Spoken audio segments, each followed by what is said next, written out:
We have lots to discuss here in today's video, including lots of NHL trade talk for the rest of the offseason here. We're looking at a variety of teams, including a few players in Minnesota. We're going to look at the future of Kirill Kaprizov and Marco Rossi. Both are embattled on some pretty big contract extension talks. We'll discuss the latest intel there from Michael Russo. Plus, we have some trade talk around Vancouver, Toronto, and we're going to look at a Sportsnet article looking at some potential landing spots if the Dallas Stars do end up trading Jason Robertson. All that plus a few signings and some news on Team Canada's coaching staff for the Olympics coming up next.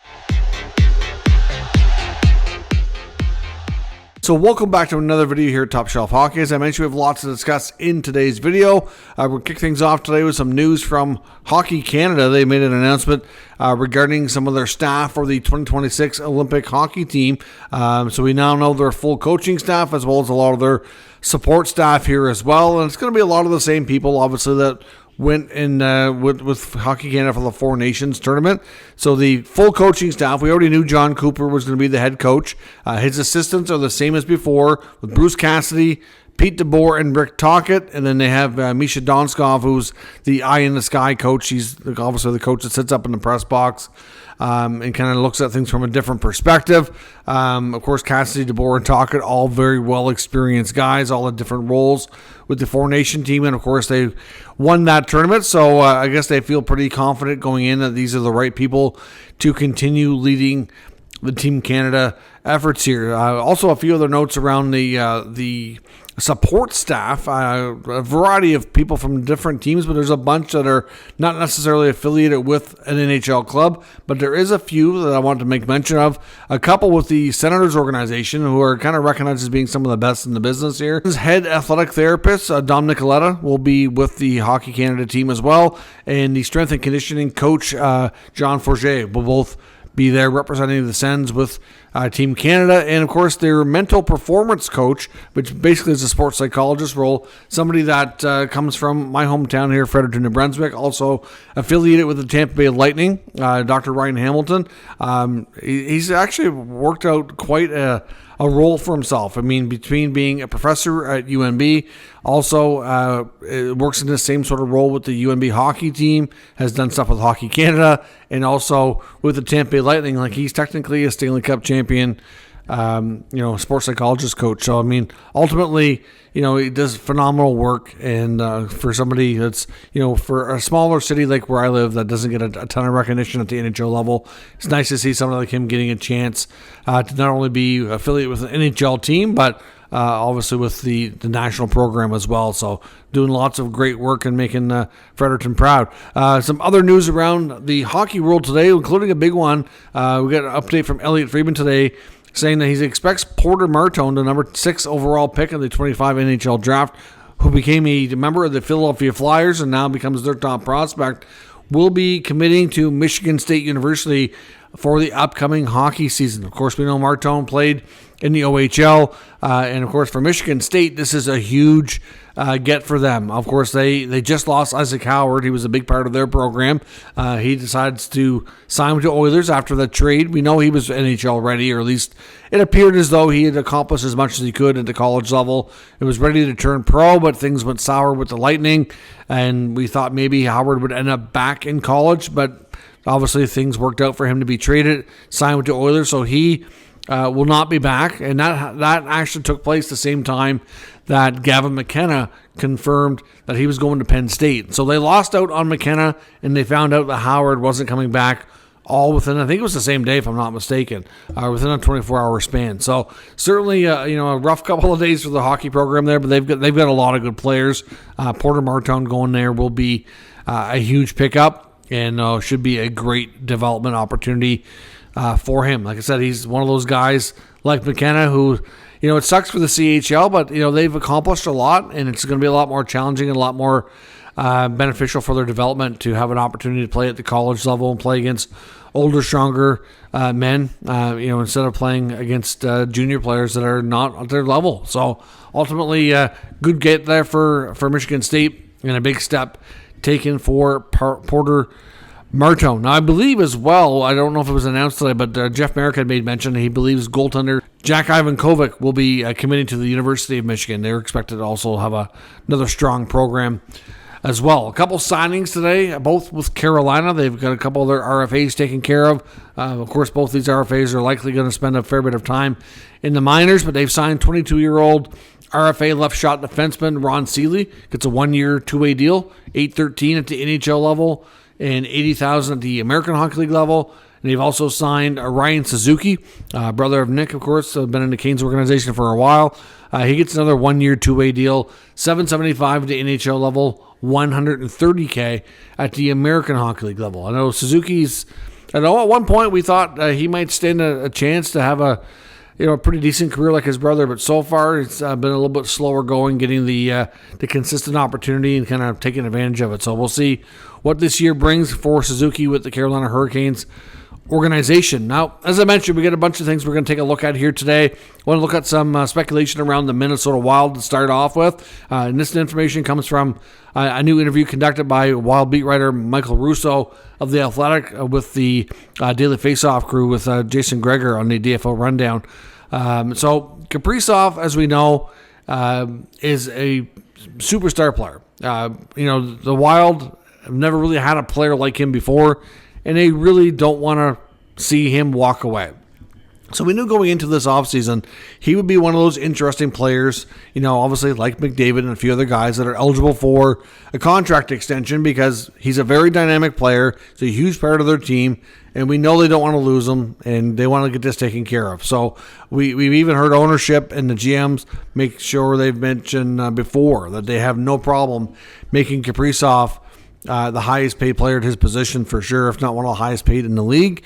So the latest intel from Russo, unfortunately, doesn't sound super positive, but I don't think there's any reason to panic here just yet. It is still very early in this process, but he says that he believes when it's all said and done and Kaprizov gets his next deal figured out, that he will be the highest paid winger in the NHL. He will surpass Leon Draisaitl as well in that contract. Of course, Leon is a centerman, but also plays the wing with McDavid at times. But he believes he'll be the highest paid winger, and he'll surpass Leon's contract. So that's certainly going to be a big number for Kaprizov. And you got to remember, with a lot of these new contracts, they're not just looking at what they've done before. They're projecting what they're going to do in the future. They're projecting what the cap is going to be. We know we're finally in a rising cap environment.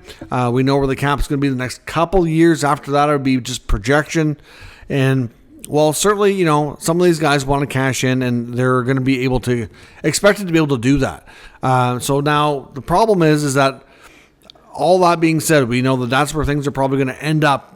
But it sounds like we're a long way from getting there. Michael Russo says, as of right now, they are nowhere close to a contract agreement, and that they might be putting things kind of on pause, on hold here, maybe for a good chunk of the rest of the summer. It's kind of hard to say exactly, but essentially that they're nowhere close, and he thought that there's a good chance that Bill Guerin might wait until Kaprizov returns to North America. Of course, right now he's over in Moscow, in Russia. I'm not sure when he'll make his return to North America. I know sometimes, I think last year or a few years ago, I know he spent some time in Florida before making his way to Minnesota. So either way, when he gets back to Minnesota, Bill Guerin is expected, if we're still at this kind of same sort of stage here, that you would expect Guerin to meet with Kaprizov himself face-to-face, maybe his representatives there as well, just to make sure that nothing's getting lost in translation, that he's getting the full, details of everything, that he understands everything. With some of these players, of course, there's still a little bit of a language barrier, and you got to make sure that everything's getting through the way you want it to be, and the message is being conveyed by the agent the way you want it to be. So all in all, it sounds like we might not get a Kaprizov contract extension until we get to training camp. There's no guarantee that things don't take a turn for the better here sooner than that, but I know when they get his contract done last time, that's essentially kind of where we were at, and it was like right ahead of camp. It was right down to the wire. So obviously with Kaprizov, the other thing Russo mentioned, he's not really sure if Kaprizov wants an 8-year deal, that he very well might be one of these players that we've seen, star players having an opportunity to not only cash in again in a few years when the cap's up even higher, but also, as much as you want to give your commitment to your team and you like to stay and have it work out, it kind of, puts more pressure on the team to keep a winning product there, and that, you eventually, if it's not going to happen with that team, you're going to want to move on to try to do it somewhere else.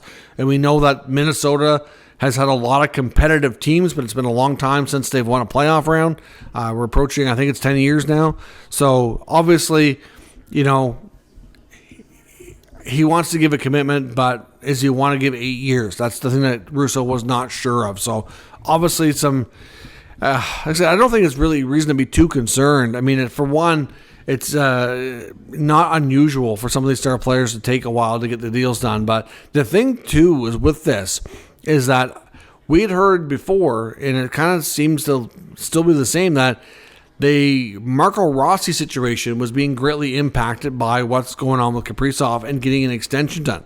Basically, I know they're very different players that play very different roles, but at the same time, with Rossi, there is a major contract difference of opinion on what the value is and what the team wants to do versus what he wants. And at this rate, it's going to be really hard to overcome that. If the Wild somehow thought they were at risk to lose Kaprizov, they might change their tune because they don't want to lose Rossi as well. But with all that being said, the Rossi situation, I wonder if we could see a situation where we're getting close to training camp and there's still no deal. Sometimes with these players, and when the gap is that huge in the summertime, or when you have when there's no deadline, it can drag on. And I find sometimes deadlines really help get business done. And we're nowhere near a deadline right now where he would be at risk to miss time, miss training camp, or any games or anything of that nature. So basically what Russo said about Rossi was that basically there's a very huge difference of opinion in the value of the player. They definitely don't want to go above what Matt Boldy signed for. In fact, he feels that there's a pretty good chance they might not even want to go above $6 million. They reportedly had offered him a 5-year deal in the 5+ range earlier in the season, which was rejected. Rossi feels that he's worth more than that. In a second full season, put up 24 goals and 60 points. Feels like that's going to have a chance to continue to grow and wants to be paid accordingly. One thing we do sound like here is it sounds like Rossi would prefer a long-term deal as well instead of a short-term one. And I think it makes sense for him that he seems to have some concerns that if he signs a short, 1 or 2 year contract, is he going to end up getting buried lower in the lineup, which will affect his production, which will affect his next contract and could screw him into getting a lower amount? We saw at times later in the playoffs where he was playing on the fourth line. I think that was a problem for him. If I was him, I'd be concerned as well. You had a 60-point season. Now you're into the postseason and you're that far down in the lineup. It's okay, well, I don't want to stay down here because it's going to affect who I'm playing with. It's going to affect my production, my role's changing, and I'm not going to be able to get paid the way I think I should and have earned the right to be. So I think there's a little bit of a issue in that sense too between Rossi and the Minnesota Wild. So I think for that reason, he wants a long-term deal. He's looking for some more lucrative money, and it sounds like there's a major gap there. So for that reason, I do think there's a much more likelihood that we're going to see a trade with Rossi. But what we've heard before is they want to lock up Kaprizov to make sure that he's not going anywhere before they go down that road. Because sometimes it's tough to win these trades. You might get back a different piece, different player that might help you out, but tricky. So the Wild are going to be an interesting team here over the next probably 6-7 weeks as we go through the remainder of summer and into training camp.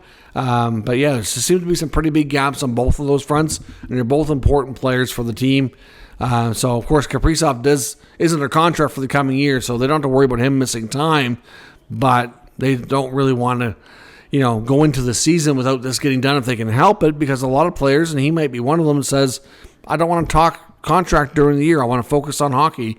So we're going to put off talks till the end of the year, which puts him at risk of being a UFA, which is kind of what we saw with Mitch Marner in Toronto. Although, that was now that we've learned more about that scenario, I think that's a very different, unique set of circumstances. But still, either way, something they want to avoid. Now in Vancouver, comments from Jeff Merrick today. Of course, we saw that they recently traded Artur Shilovs because they were concerned about losing him for nothing through waivers. Had a real good season in the minors. After locking up Demko and Lankin, it just didn't make sense to take the chance that he's going to be picked up on waivers for nothing. So why not make a trade, get something while you can, give him an opportunity to move on. That's a good spot for him, etc. Well, they now turn their attention to another player that Merrick feels, which I think he's right, in a similar situation, and that's 25-year-old forward Linus Karlsson. Karlsson has been with the organization now for a few years and has put in some real good time in the American League, just helped Abbotsford win a Calder Cup, was over a point-per-game player in the playoff run, not to mention a couple of real strong regular season campaigns for Abbotsford while he's there, while getting some time in the NHL as well. Pretty responsible, two-way guy, decent size, obviously has a touch of an offensive skill to him as well. So certainly a player that I don't think they'd really want to lose, but Merrick's wondering if they get to training camp, are they going to try to sneak him through waivers? Because he may not make the roster. Like, it's a good chance that Linus Karlsson might not be a full-time Canuck all year. He's going to have to be on waivers. And, they're at that point where you kind of need to think, okay, we either need to keep him full-time so we don't lose him, but if, is he in that spot yet where he deserves it, or is he going to get plucked and we're going to lose him? We've heard some rumblings about Teddy Bluger. For his contract, for what he brings you on the fourth line, he's definitely, I think, reasonable to consider keeping, but, he would be one of the players you might consider moving if you wanted to make room for Karlsson to have more of a regular role on the roster. He can play center, he can play wing. Like I said, good size, pretty responsible guy, so he can play in the bottom six. So it'll be interesting to see if the Canucks decide to move Linus Karlsson. They don't have to rush here, but we know the Vancouver Canucks are, from what we've heard, don't seem to be completely done tinkering with their roster, and he could be a piece to help them maybe land something else that they want to try to upgrade on, or they move somebody else and try to find a way to make sure he stays. Given his age and skill set, I'd be a little bit reluctant to move him, but depends on what's on the table as well. Now, like I said as well, another team I want to look at is the Maple Leafs. Of course, David Kampf is a piece that we've expected to be traded. It hasn't happened here as of yet.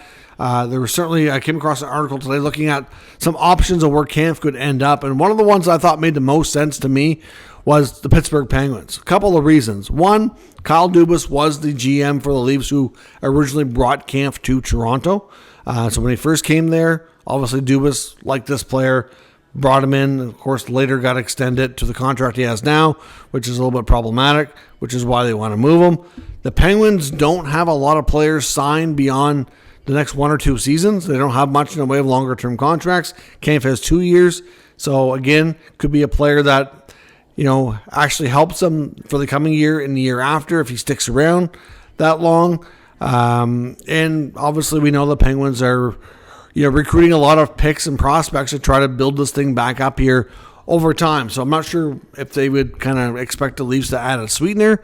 I think it's a possibility that they would. But given the connection to Dubas, where the team is at, they can afford to take on salary.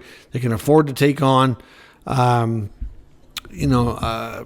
contract, not only an unfavorable one, but a player that might be more useful with them. I think it's far from the thing that the Penguins are done dealing here. Like we've talked extensively here in recent days about Erik Karlsson, Brian Rust, Rickard Rakell. There's a good chance we could see some of those guys move. Like they're not done at all. So they very well could end up having more of a need for another player coming back.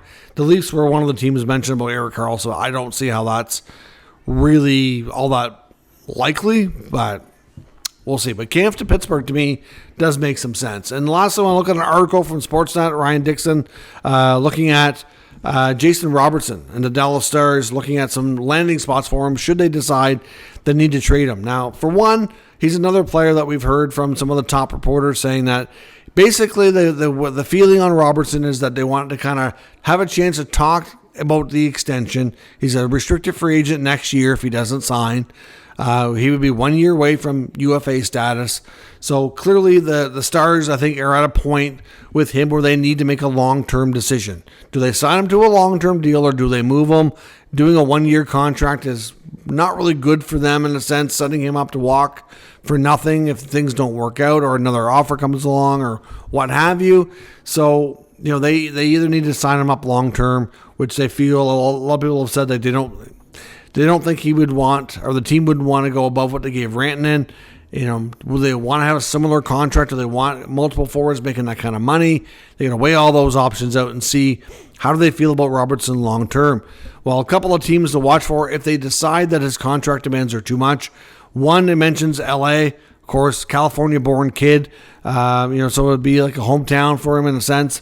But we know that Robertsons were born in California, spent a lot of time there as children, but they did leave the state for hockey opportunities. Spent a lot of time in Michigan as well. So LA and Detroit both on this list. I mean, the Kings are in a situation where, to me, we know that Kopitar might be done this year. We know Kempe is a player they're trying to extend, but if for any reason that goes awry, Drew Doughty's getting older, their window could go from making the playoffs 4 or 5 years in a row to closing quickly if they don't bring in some more star talent. So I can see why, if he were available, they should be all over that. So it makes sense for them. Carolina is another team mentioned. Of course, we know they tried. They had Rantanen for a while, had to move him because he didn't want to sign and stay. Ended up getting Nick Ehlers. They still have lots of space. They have $10 million in space. They're one of the few top higher-end contending teams that actually have that much kind of room. So they can afford to take on a Robertson contract without really doing much of anything. So they have the ability to do it. And we know they went big game hunting before trying to get Rantanen. So could they pull it off again if he became available? Wouldn't surprise me if they were in on it, to say the least. As I mentioned, Detroit is also sort of a homecoming for the Robertson clan there. Obviously, like I said, they moved to Michigan at age 10 for more hockey opportunities. So they've obviously he spent time living there before. Detroit, a team that's needs to get out of the rebuild and take a step forward, and they've struggled to do that this past year. So, if they could land a star player like Robertson to help them, would be a big step. Washington's another team to watch as well. They tried to get Ehlers and they didn't land him, so they clearly feel like they're in the market for a high-end winger. We know we're not far off from the end of Alex Ovechkin's career, so again, you're looking for another, fairly high-star player if you can to kind of replace and be the next guy to be the face of the team whenever that time comes, if he is done this year, because he's got 1 year on his contract. Lots of speculation that it will be his last season, but we don't know that for certain yet. Seattle, of course, looking for star power. Utah's another team to watch as well. I know it mentions maybe Nick Schmaltz being a trade piece coming back to Dallas, who gets a pretty reasonable contract. Doesn't have a lot of term on it, but has a reasonable contract for what he gives you. Could be a middle six centerman for them. Pretty good player, except for what he's getting paid. So maybe that's a type of trade that could work from a hockey perspective. But we also had heard before that if the Stars do trade Robertson, then it's more likely going to be for futures, and that they may decide that they want the cap flexibility instead of tying up a bunch of money in another high-end forward. Now, if they do that, obviously some of these teams have, a team like Carolina could pull it off. I'm not sure. They still have some good young players there and picks and things that they could intrigue them with. So hard to say. We're kind of the handicap who might be the favorite if it happens. But we know Robertson will be a highly sought after commodity if he does in fact become available. If his name has been out there now since the end of the Stars season after they lost into the playoffs, and we're still kind of at a point where we don't have clarity on what Dallas is doing with him just yet, which is why we have all the speculation. So let me know your thoughts on all today's news and rumors in the comments. We'll discuss further. If you're new to the channel, of course, make sure you subscribe and stick around. We'll keep you up to date with all the news, rumors, and analysis of all 32 NHL teams. Thanks for watching, and I will catch you next time.